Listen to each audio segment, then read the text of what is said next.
আমার মেয়েটার জীবন যেখানে ছিল আর যেখান থেকে যে জায়গায় এসে দাঁড়িয়েছে, ঈশ্বরের কৃপা না থাকলে কি এমনটা হয়? আমাকে বিয়ে দিয়ে কথা বলছেন? হ্যাঁ,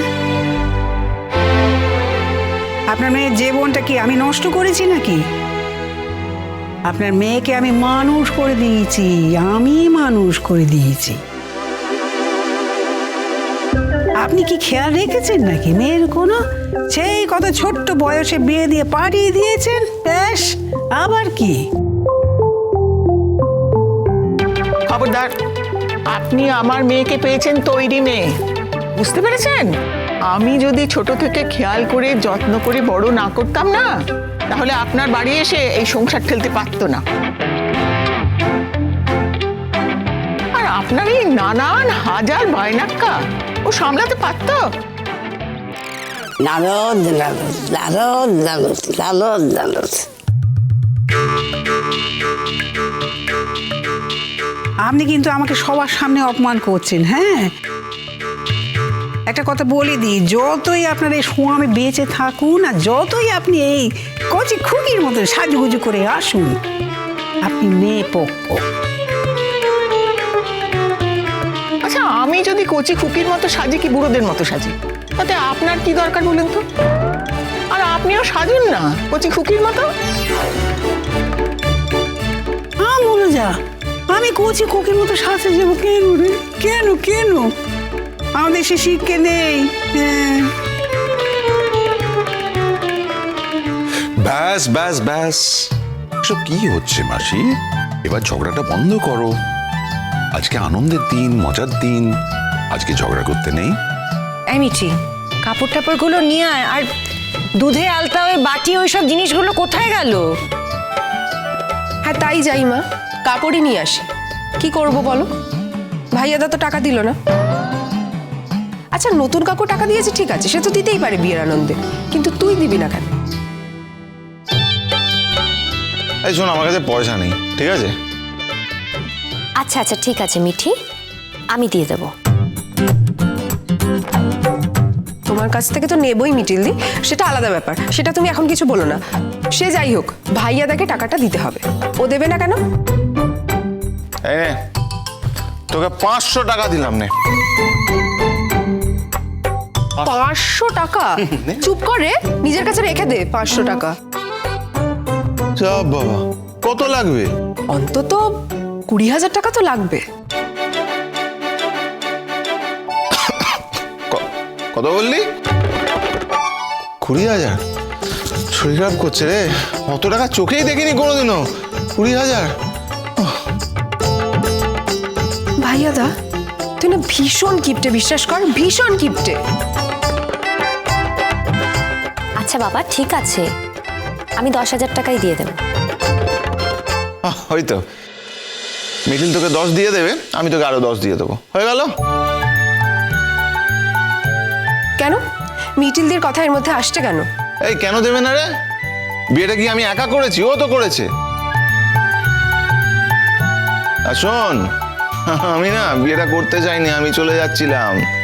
তোর মিটিল দিয়ে আমাকে ছেদেছে, নাহলে হতোই না বিয়েটা। যাকগে, আমি চললাম। হ্যাঁ, টাটা। আই ছেলে, কোথায় যাচ্ছিস তুই? ওরকম আজকে দিনে একা একা থাকা যায় না।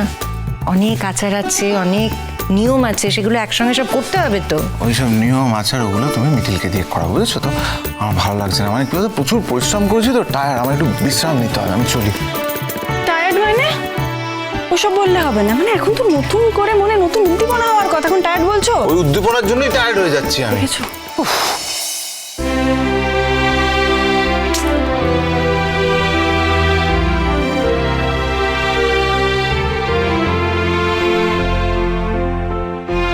মিঠিল, মিঠিল মা, এখানে পা দাও। এখানে পা দিয়ে তারপরে এই কাপড়টার উপর পা দিয়ে ঘরে ঢুকবে। আস্তে আস্তে, হ্যাঁ সাবধানে। প্রথমে বাঁ পাটা দিবি, তারপর আস্তে আস্তে কাপড়ের উপর পাটা রেখে এগিয়ে যা।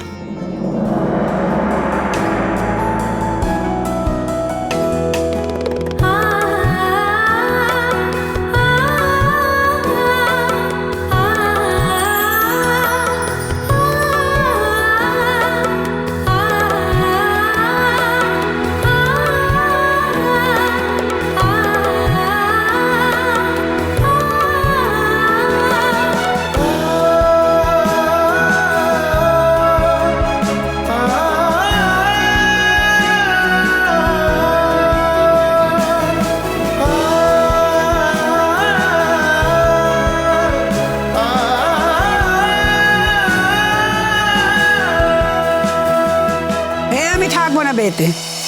মোটে থাকবো না কো, না না, একদম না। কুটুম বাড়ির লোকেরা এসে আমাকে অপমান করবে, মনে হচ্ছে বাড়িটা যেন তাদেরই। শুনুন, আমি কিন্তু এখানে থাকতেও আসিনি, খেতেও আসিনি, বুঝেছেন? তুমি চুপ করো না, তুমিও আছো। না না, উনি আমাকে এইসব কথা বলবেন কেন? কচি খুকির মতো সেদে এসেছি, মেয়ে পক্ষ। আরে মেয়ে পক্ষ আবার কি? আরে আমার মেয়ে কিসে কম? আর ওনার ছেলে পক্ষ, সে ছেলে কই? সে তো কবে চুকে বুকে গেছে। ছেলে পক্ষের কথা বলছে। আমার মেয়ে জামাই এখানে জায়গা দিয়ে রেখেছে, তাই তো আপনার এত কথা। আমার জামাই এখন তো ওনার ছেলে নয়। মা, মাইমাকে এভাবে বলবেন না। ওনার কেউ নেই বলে ওনাকে এভাবে বলাটা কি ঠিক হচ্ছে?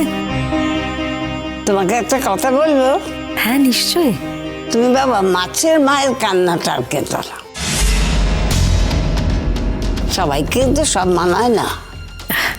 বড় মাইমা, আপনি কিন্তু আমাকে বেশ অপমানজনক একটা কথা বললেন। অপমান হয়েছে তোমার? তাহলে চুপ করে যাও। আমার বোন তো একেতেই ধুমকি যাচ্ছে। ওকে আর নাচিও না, ও নাচের অভাব নেই। সারা জীবন ধরে দেখছে খালি নেচেই গেল, নেচেই গেল,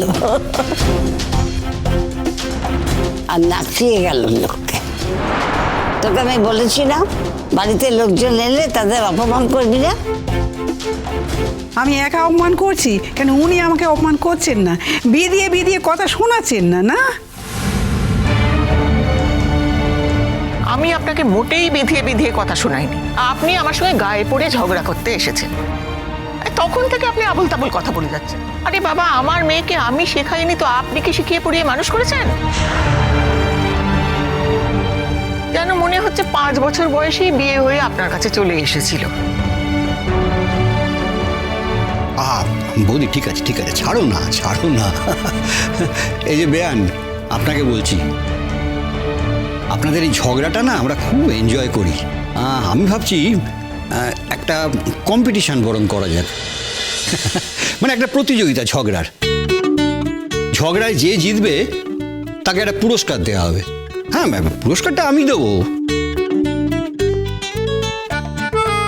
দাদা, কি পুরস্কার দেওয়া যায় বলো তো? কি দেওয়া যায়? এই বলতো কি দেওয়া যায়? আরে সেটাই তো মাথায় আসছে না, এটা বলো না কিছু। আমি বলবো? হ্যাঁ বলো। দাদু, যে ঝগড়া করে জিতবে তাকে তুমি 12টা কোল্ড ড্রিঙ্কস খাইও। 12টা কোল্ড ড্রিঙ্কস? এবার কেমন পুরস্কার?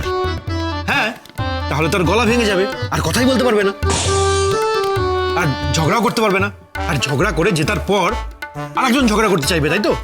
আর সেই ঝগড়ার ফলে ওনাকে আবার ঝগড়া করতে হবে। আর এই ঝগড়াটা করতে করতে তারা টায়ার্ড হয়ে পড়বে।